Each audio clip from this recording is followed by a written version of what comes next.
9. So this is the promised video recording of lesson number 6. Although we had our online class earlier today, but again, for the purpose of you being able to go back to the lesson and for the purpose of those who have experienced problem in the internet connection, I have opted to again have a video lesson of conflict and binary oppositions. So in this lesson, the learning competencies that we are going to cover are the following, or is lesson learning competency 6 and again 11 as mentioned in the previous video. So we are to distinguish four types of conflict: character versus character, character versus nature or environment, character versus self, and character versus society was not mentioned there, but we are going to cover that as well to construct binary opposition: self, other, individual, society, or culture and nature. And again, I have mentioned about learning competency 11, the make meaning competency of learning competency 6 and 5 and 6. So in this lesson we are targeting to for you to be able to identify four types of conflict, identify conflicts in a drama, and form binary oppositions from conflict. So by definition, conflict propels the story forward, creating tension through character struggles. If you still remember from the previous video in lesson number 5, in a linear kind of plot, conflict has the highest point of emotion in the storyline. Okay, so I want you to remember that conflict is not only talking about, yes, it is about the problem, the issues that the character encounters, but one important thing is this element is what drives our story forward. It creates tension, and it's the thing that drives the story forward because it's the thing that leads us to also to our resolution as well. Because solving this problem will put an end to our story, right? Once the conflict is solved, then that's where the story ends, right?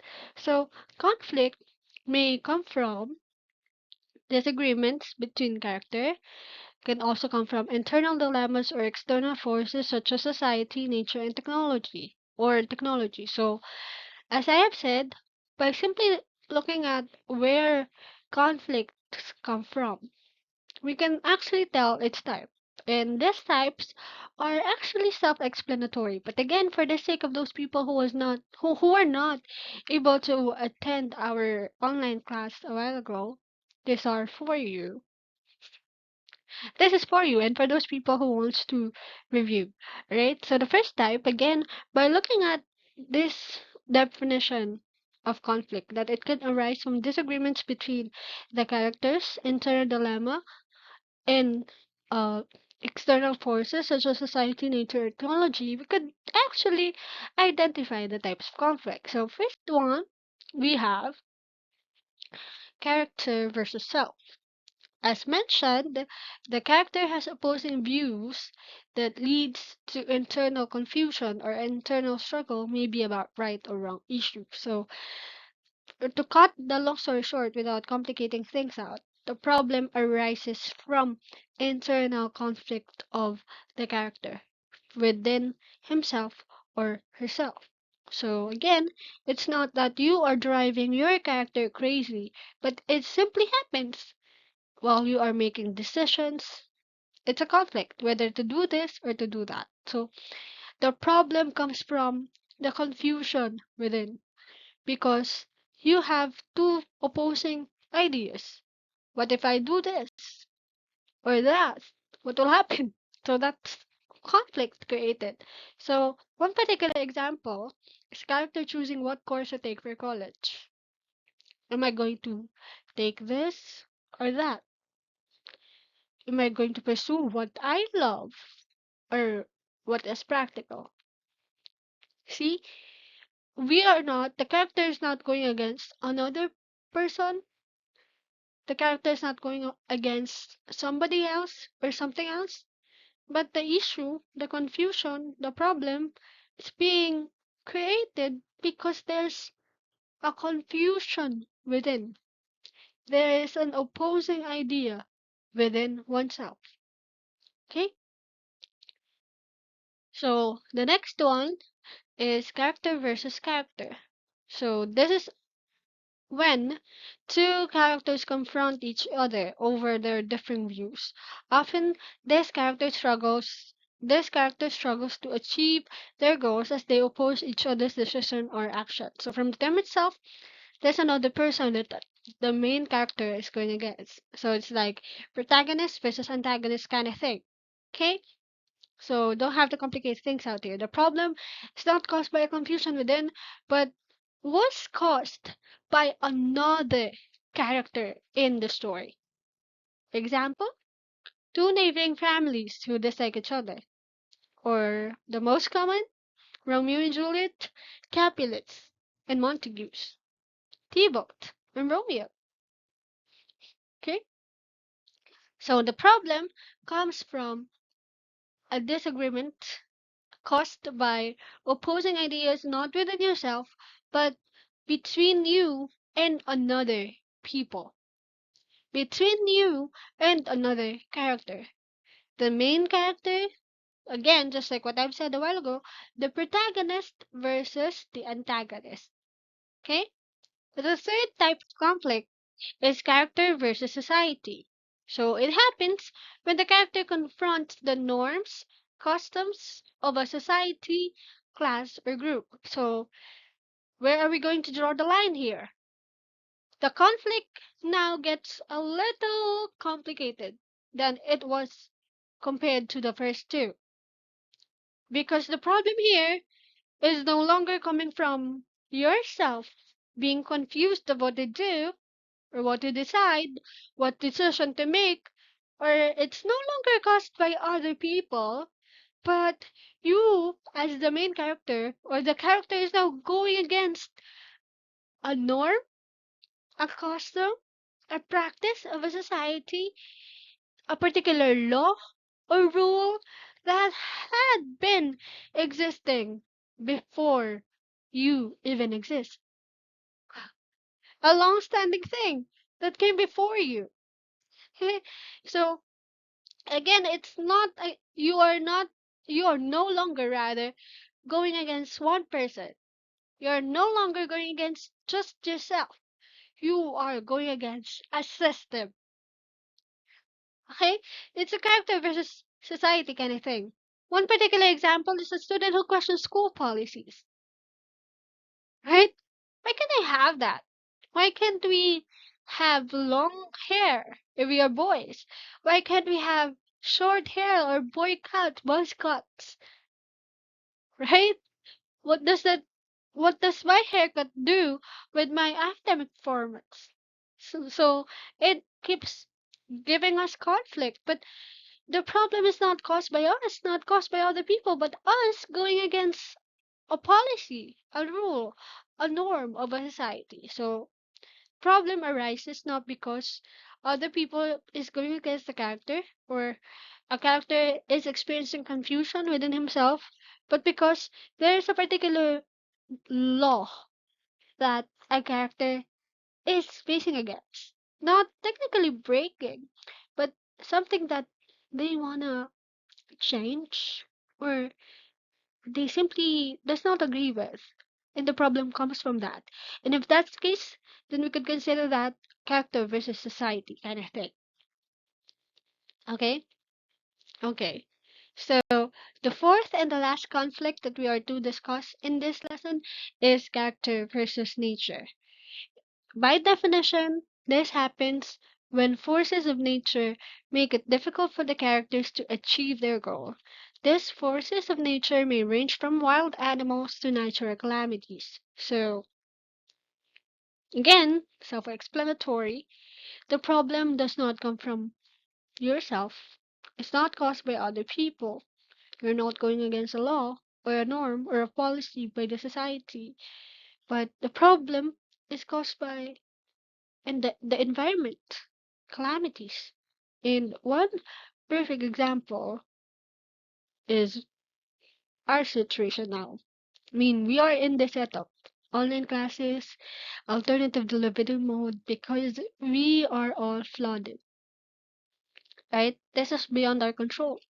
These things are beyond our control, but we have to do what we have to do. We have to continue living, as they say, life goes on and on and on, right? So this problem or the conflict is not caused by other people, not caused by you, not caused by you going against a norm, but it's caused by environmental existence or calamities. So one example could be a characters facing big tsunami that threatens their life. So uh to summarize everything in visuals to help the visual learners, I have asked the help of AI to make a graphic for me. So character versus character for different types of conflict, there's an inner struggle. The problem comes within yourself. If it is character versus nature, versus character rather, there are two people fighting against each other with opposing views, not technically fighting physically, okay? They are just disagreeing with one thing, and that causes conflict between them, okay? And character versus society, when the rule says yes, but you want to say no. When the conflict that you are facing or the character is facing is caused by him going against the law or going against what is prescribed by the norms or by the society. And number four is character versus nature, when man is fighting against nature. Now, in writing a wanna play, which you will do at the end of the term, one helpful tool for you to establish conflict is for you to also understand what binary opposition is. So, binary opposition refers to the idea that people understand the word through pairs of contrasting concepts, such as good versus evil, life versus death, or nature versus culture. So, to cut a long story short, this is introduced by Claude Levi Strauss because he believes that in everything there's always two sides of the story. Just like what I have said a while ago during our online class, there's always two sides of a pole, the positive and the negative. So this binary opposition would help you establish whatever conflict you want to use in your story. Okay, so Claude Levi-Strauss, the one who introduced the concept of binary opposition, argued that myths and narratives are built on these oppositions because the human mind naturally seeks to make sense of conflicts, realities by dividing them into dual categories. So in stories, there are always heroes and villains. Complete opposite, right? Binary opposition. If you would try to dissect the words, binary means two. Okay? Oppositions, opposite. Yes or no. Black or white. Good or bad. Hero or villain. Friend or enemy. Okay? And the tension between these opposites drive meaning and resolution. So that's why I told you that understanding binary opposition would help you establish the conflict in your story. So, furthermore, Levi Strauss believed that beneath every story lies a universal mental pattern, a system of opposites that reflect how humans think. So, the goal of the myth, according to Levi Strauss, is to reconcile these opposites, helping societies understand contradictions in life. Remember that you are writing a story not only for the sake of being able to write one, but in every story you write, right? In every story we write, we want them to learn something. That's why one particular structural element of drama is the theme, whether remember, whether it is a philosophy, a universal truth, or what's the other one? Philosophy, universal truth. I forgot the first one. Whether, whatever of those. Okay, I know you know it. Maxim, right? A maxim. Whether it's a maxim, a universal truth, or a philosophy, I mean, you write a story because you want to teach them something. And binary oppositions help us understand that, yeah, one truth in life is there's always a battle between good and evil. Now, in a one act play or in a drama, types of binary oppositions can exist. Like, we could establish conflict using this main binary oppositions. First is self and other. These oppositions explore identity. The self represents one's own perspective, values, and experience, while the other represents what is different, unfamiliar, or outside one's group. So, in the myths and stories, it often defines heroes by contrasting them with outsiders and enemies. So, remember foil? The other helps the self understand who they are. So, self and other helps us also establish characterization while establishing conflict. So I hope at this point of time you see how intertwined the elements are to each other. Another type of binary opposition is individual and society. This opposition highlights the tension between personal desires and collective rules or norms. So this is where conflict conflict like character versus society can be formed. Okay? Many myths and drama show individual struggles or struggling against societal expectations, laws, or traditions, and culture versus nurture. Culture represents human-made system, language, traditions, laws, while nature represents the raw, untamed world outside human control. And according to Levi Strauss, myths often try to reconcile this divide, showing how humans situate themselves between natural instincts and cultural rules. And again, with the help of AI, I have asked AI to create a graphic for me. Okay, so to summarize binary oppositions, self versus others is helping us establish who am I, identity, versus who are they. Okay, a difference between the character's own identity over the identity of other characters. So desires, individual, and societal expectations is individual versus society, and culture versus nurture. Now, in particular, there are some other binary oppositions that exist in the stories or well stories very are much familiar with. We are very much familiar with. Like in Romeo and Juliet, binary oppositions like love versus hate, youth versus age, life versus death, and individual versus society exist in this following examples. Okay, and you can simply read that. Okay, and in Pride and Prejudice, binary oppositions exist are pride versus humility, class versus equality, reason versus emotion, and individual versus society. And lastly, in Wanted the Chaperone by Wilfredo Maria Guerrero, we have binary oppositions, tradition versus modernity, authority versus independent, appearance versus reality, and individual versus society. So, in general, conflicts in a play tell us that human nature has two opposing sides. Okay, so again, before I end this video, I'd like you to remember that conflicts can help us teach our readers the theme that we want them to understand or the message, the moral that we want them to learn. And we can establish conflict using binary oppositions.